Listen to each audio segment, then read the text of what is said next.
설 명절 기간입니다. 이렇게 보니까 많은 분들이 고향으로 가셨고 또 고향으로 오신 것 같아요. 명절 기간 얼마나 좋으세요? 자녀들과 가족들과 함께 모여서 떡국도 드시고 또 맛있는 것도 드시는, 그리고 그동안 밀렸던 이야기들 하는 좋은 시간을 주님께서 주셨습니다. 성경에도 보면 이렇게 떡을 가지고 함께 나눴던 이야기가 있죠. 바로 오병이어의 이야기입니다. 성경의 기적 중에서 가장 위대하고 유명한 이야기가 오병이어죠. 근데 오늘 본문은 오병이어와 비슷하지만 그만큼 잘 알려지지 않은 칠병이어의 이야기입니다. 오병이어는 사복음서에 다 기록되어 있지만 칠병이어의 이야기는 마태와 마가복음에만 기록되어 있습니다. 왜 주님은 이 비슷한 이야기를 또 반복적으로 하셨을까? 오늘 그것을 함께 나누기를 원합니다. 첫 번째, 오병이어와 칠병이어는 공통점이 분명히 있습니다. 첫 번째 공통점은 예수님의 가르침을 받던 수많은 군중들이 때가 이르러서 배가 고픈데 먹을 것이 없을 때 그곳에 주님께서 작은 먹을 것으로 기적을 일으켜서 모두를 배불리 먹이시고 남겼다라는 공통점이 있습니다. 또 하나의 공통점은 뭐냐? 그 두 가지 이야기에 다 공통적으로 네 가지 동사를 사용하고 있다는 것입니다. 첫 번째는 받다, 두 번째는 감사하다, 세 번째는 쪼개다, 네 번째는 주다라는 동사입니다. 다 의미가 있겠죠. 첫 번째 받다는 오늘 5절에 있느냐, 갖고 있느냐의 단어가 원어로는 받았느냐라는 뜻을 갖고 있습니다. 그들이 떡을 갖고 있는 것은 그들이 갖고 있는 소유를 말하는 것이 아니라 하나님께서 주신 것이다라는 의미로 주다라는 의미, 받았다라는 의미로 쓰여졌다라는 것입니다. 여러분, 우리가 받고 사는 모든 것들은 우리가 우리의 힘으로 얻은 것이 아니라 하나님께서 주신 줄 믿습니다. 그 믿음이 있는 사람들에게 성경은 청지기 정신을 가지라고 그러죠. 이 청지기 정신이 뭡니까? 자신에게 있는 모든 것이 주인이 따로 있고 주님께서 언젠가 주인 앞에 서게 하면 셈할 것이다. 그러니까 맡긴 것을 잘 선용하는 정신. 그래서 내 거라고 함부로 쓰지 않고 주신 것이니까 소중하게 사용하면서 쓰는 정신은 하나님께서 주신 것을 받았다라는 이 받음의 정신에서부터 시작된다라는 것입니다. 두 번째는 감사하다란 뜻이죠. 6절에 축사하다란 뜻이 원어가 감사하다란 뜻입니다. 가진 것이 얼마나 있느냐에 감사라기보다는 하나님께서 주셨기 때문에 감사하는 것을 말하고 있습니다. 소유, 결국에는 하나님이 주신, 내가 갖고 있는 모든 것은 하나님이 주신 것입니다. 그래서 감사로 받는 것이죠. 여러분, 신앙인은 하나님께 감사할 줄 아는 사람들을 말하는 것입니다. 치매에 관한 아주 유명한 실험이 있어요. 오늘날 많은 환자들이 계시죠. 1986년에 고든 스노우든 박사가 치매 실험을 했습니다. 동일한 조건의 사람들로 동일한 환경 속에서 실험을 하기 위해서 누구를 택했느냐? 수녀님들을 택했습니다. 수녀님들은 같은 숙소에서 주무시고 음식도 같이 똑같은 걸 먹고 결혼도 안 하고 출산도 안 하고 술, 담배도 안 하는 동일한 조건의 수녀님들 687명을 대상으로 수십 년간 조사를 했어요. 똑같이 먹고 자고 환경이 똑같은데 누구에게는 치매가 일어나고 누구에게는 일어나지 않는 것을 찾아낸 거죠. 여러분, 기준이 뭐였을까요? 그들에게 동일한 조건을 줬을 때 누가 더 치매에 걸리고 누구는 덜 걸렸을까요? 놀랍게도 이 치매에 주는 영향 요인 중에 가장 큰 것이 뭐냐? 바로 그들이 20대 때 수녀원에 들어왔을 때 썼던 입회, 자기소개서와 관련이 있었다고 합니다. 그러니까 아주 어렸을 때, 젊었을 때 수녀원에 들어갈 때 자기소개서를 어떻게 쓰느냐의 태도에 따라서 후에 치매에 걸리거나 그러지 않는 것과 관련이 있었다는 거죠. 전문 용어로는 그들이 쓰는 자기소개서가 언어 밀도 구사력이 잘 된 자기속에서는 치매에 걸린 확률이 낮더라는 겁니다. 이게 무슨 소리냐? 표현을 긍정적으로 쓰고 생동감 있는 언어를 구사하고 특별히 감사의 언어를 쓰는 사람들은 치매에 걸릴 확률이 10% 이하였다고 합니다. 반면 그 언어를 사용할 때 아주 경직된 언어를 쓰고 왜 여기에 지원하게 됐느냐 하니까 첫째, 둘째, 셋째 하면서 어쩔 수 없이 여기까지 올 수밖에 없었다라고 쓴 수녀님들은 80% 이상 치매에 걸린 일이 있었다고 합니다. 결국 중요한 치매와의 관련된 것은 우리 마음 속에 이 생동감 있는 감사의 마음이 있느냐와 관련이 됐다라는 거죠. 결국 그것을 잘 활용하면 우리가 어떻게 치매를 예방할 수 있느냐? 감사의 언어를 사용해야 된다는 거죠. 오늘 명절도 됐는데 옆세 분들과 한번 인사하시죠. 당신을 만난 것은 주님의 축복인 줄 믿습니다.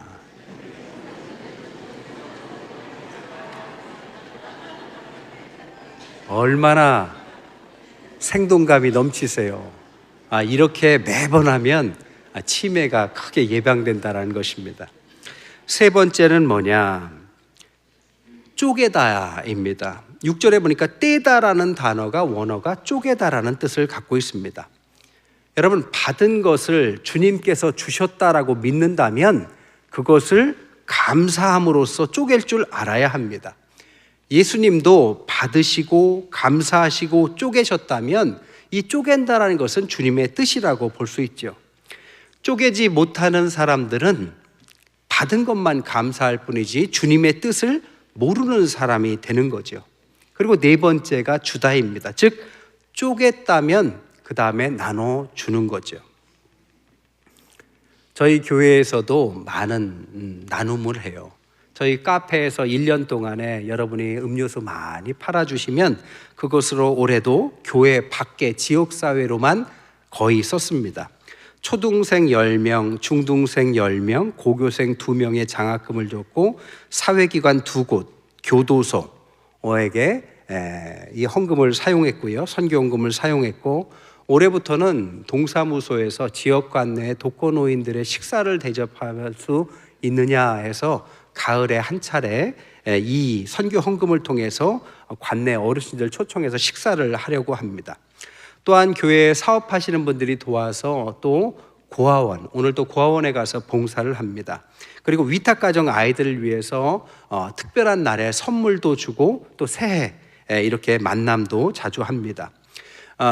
또한 관내에 있는 분들을 위해서 명절 때마다 온누리 상품권도 나누고 저희 교회가 몇 년 전부터 미용실을 시작했어요. 교회에 있는 분들이 이제 주로 대상이셨는데 목적은 지역사회에 있는 분들, 어려운 분들이 와서 이발을 하시라고 미용실을 열었습니다. 처음에는 많이 안 오셨는데 요즘에 조금씩 오시는 것 같아요. 들어보니까 어떤 노숙인이 한 분 오셨대요. 와서 머리를 자르시고 괜찮았나 봐요. 그래서 전도를 하셔서 4분으로 늘었답니다. 그런데 이분들이 오셔서 이렇게 머리도 자르시고 화장실에 가서 싹 씻고 그리고 나서 식당에 와서 밥을 여러 번 타 먹고도 가신다고 그래요. 권사님들이 예배 드리고 가라 그러면 그것까지는 안 하신대요. 그래서 아마 마음문이 열리시면 예배까지도 하실 것 같습니다. 또한 명절에만 추석과 설날에 우리가 받은 선물을 나누기 위해서 푸드뱅크를 합니다. 그래서 받은 선물 세트 중에 좀 나눌 수 있는 것들을 모아서 관내 복지관에 전달해서 또 이것도 돕습니다. 그리고 오늘도 여전도의 주관으로 바자회를 하는데 바자회에 남은 수익금은 우리 교단의 어려운 미자립 교회를 돕는 일에 전액 사용하고 있습니다. 하나님께서 주셨고 받았고 감사한다면 쪼개어 나눌 줄 알아야 됩니다.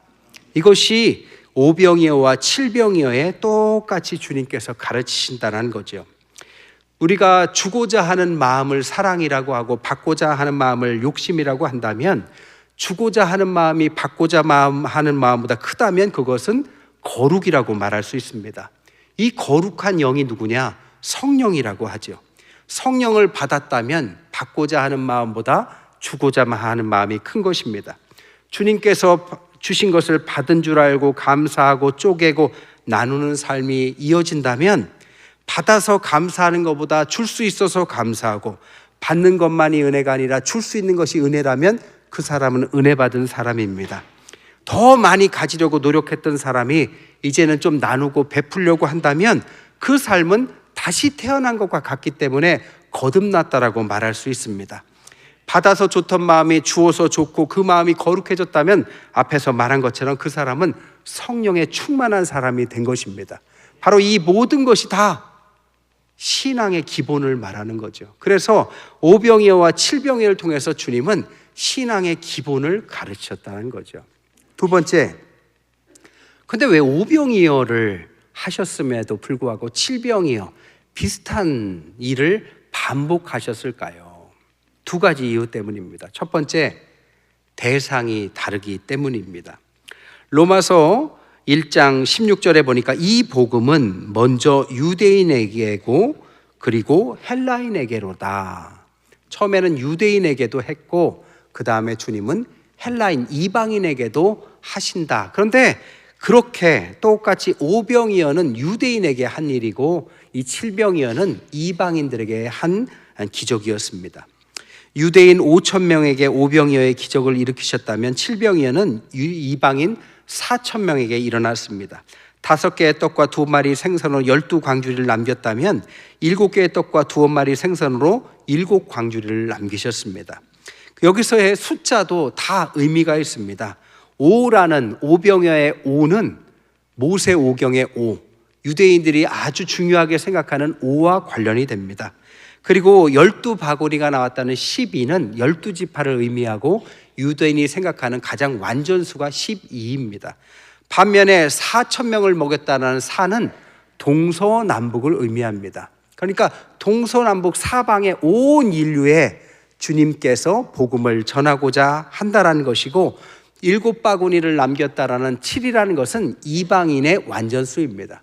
우리도 럭키 세븐이라고 말하는 것과 같죠. 그리고 남겼다라는 바구니라는 단어도 원어로 보면 이 12바구니의 바구니는 유대인의 바구니를 의미하고 이 7바구니의 바구니는 이방인이 쓰는 단어 바구니를 사용하고 있습니다. 결국 유대인을 위해서 했다면 뒤에 것은 이방인들을 위해서 똑같이 주님이 하셨다라는 거죠. 왜? 주님은 유대인이나 이방인이나 모두 똑같이 사랑하기 때문이죠. 요한복음 3장 16절 우리가 잘 아는 것처럼 하나님이 세상을 이처럼 사랑하셨다 할 때 이 세상이라는 원어 코스모스는 바로 신약 성경에서 186번이나 등장할 만큼 주님께서 즐겨 썼던 단어입니다. 왜 코스모스냐? 온 우주를 사용하는 이 코스모스의 의미는 바로 온 인류뿐 아니라 온 세간, 온 우주를 주님께서 만드셨고 유대인뿐 아니라 누구뿐만이 아니라 믿지 않는 누구라도 온 세상은 주님께서 사랑하신다라는 것을 드러내기 위함이죠. 칼 세이건이 쓴 코스모스라는 책에 보면 엄청난 역사와 시간과 크기 가운데 지구의 인류의 출발은 아주 짧았다고 그 책에서는 말해요. 우주의 탄생을 1년이라고 친다면 인간이 출생했던 시작점이 언제냐? 12월 31일 11시 46분에 인류가 시작됐다라는 거죠. 그러니까 우주의 탄생에 인류는 먼지에 지나지 않는 존재라고 그 책은 말합니다. 그럼에도 불구하고 주님은 우리에게 찾아오셨죠. 유대인에게만이 아니라 이방인에게, 그리고 그 복음이 수천 년이 흘러서 오늘 우리에게까지 찾아오신 것입니다. 왜? 주님은 모두를 사랑하시기 때문이죠. 두 번째, 주님께서 왜 반복된 기적을 일으키셨느냐? 주님께서 이 이야기를 통해서 무언가를 깨닫고 가르치기를 원하셨기 때문입니다. 오병이어는 5개의 떡과 5,000명 그리고 12광주리를 남긴 이야기라면 칠병이어는 7개의 떡과 4,000명 7광주리를 남겼어요. 주님께서 이 두 가지 이야기를 아주 비슷하게 비교하면서 대조시키십니다. 그러면서 깨닫기를 원하세요. 오늘 읽지 않았지만 18절부터 21절에 보면 너희가 눈이 있어도 보지 못하고 귀가 있어도 듣지 못하느냐, 또 기억도 못하느냐? 내가 떡 5개를 5,000명에게 떼어줄 때 조각 몇 바구니를 거두었느냐? 12바구니입니다. 7개를 4,000명에게 떼어줄 때 조각 몇 광주리를 거두었느냐? 7입니다. 하고 주님이 뭐라고 하십니까? 그런데도 아직 깨닫지 못하느냐? 그러니까 결국에는 주님은 2번이나 반복하면서 이 이야기를 통해서, 이 기적을 통해서 분명히 무언가를 전달하고자 하는 교훈이 있으셨다는 거죠. 그러면 이 전달은 무엇 때문에 그랬을까요? 8장 14절에 보니까 제자들이 떡 가져오기를 잊었음에 배에 떡 1개밖에 그들에게 없더라. 5병이어와 다르게 7병이어는 떡의 출처를 밝히지 않아요. 소년으로부터 온 도시락이 아니라 누구에게서부터 온 도시락인지는 알 수 없습니다. 그런데 1개가 있었다, 조금 있었다라는 것을 말해요. 그런데 이 떡이 거의 없는 상황 가운데 8장 16절에 보면 제자들이 서로 수군거리기를 우리에게 떡이 없음이로다 하면서 수군거립니다. 그러니까 17절에 예수께서 아시고 너희에게 어찌 떡이 없음을 가지고 수군거리느냐, 아직도 알지 못하고 깨닫지 못하고 너희 마음이 그렇게 둔하냐. 주님이 아주 그냥 답답해 하시죠. 주님은 왜 이렇게 답답해 하셨을까요?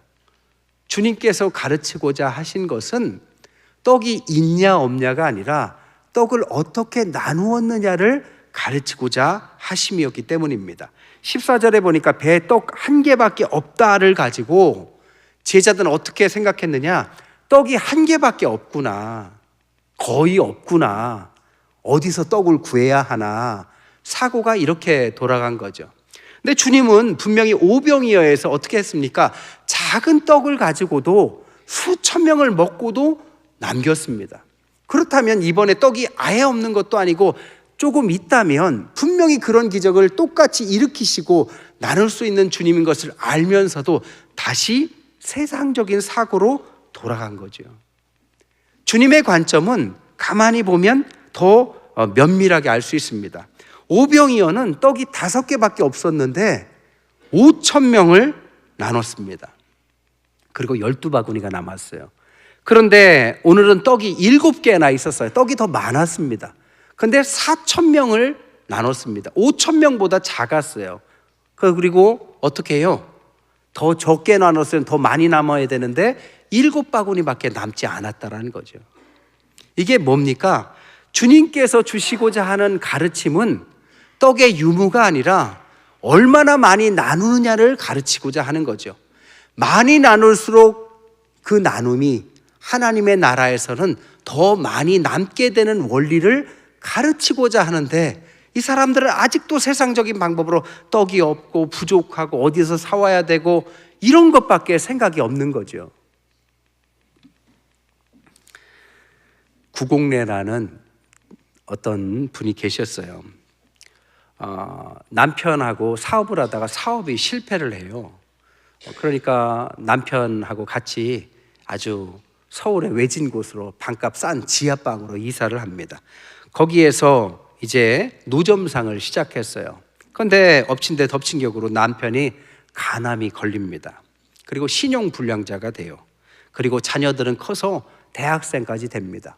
이 얼마나 생활이 어려워요. 그래서 어렵게 끌어가는데 어떻게 하느냐? 하나님께서 김밥집을 열게 하십니다. 그래서 기적적으로 조그만 김밥집을 열었어요. 근데 남편이 아프니까 낮에는 김밥집에, 밤에는 남편 간병으로 하루를 다 쓰는 겁니다. 그렇게 열심히 살아가는데도 불구하고 남편은 결국 죽습니다. 남편이 죽고 나서 김밥집을 조그맣게 하면서 아이들을 키우려고 열심히 사는데 또 거기에 이 구공래라는 분에게 대장암이 찾아와요. 그러니 얼마나 힘이 드셨겠어요. 서러움에 눈물이 나더래요. 그래서 나는 왜 이렇게 박복한가?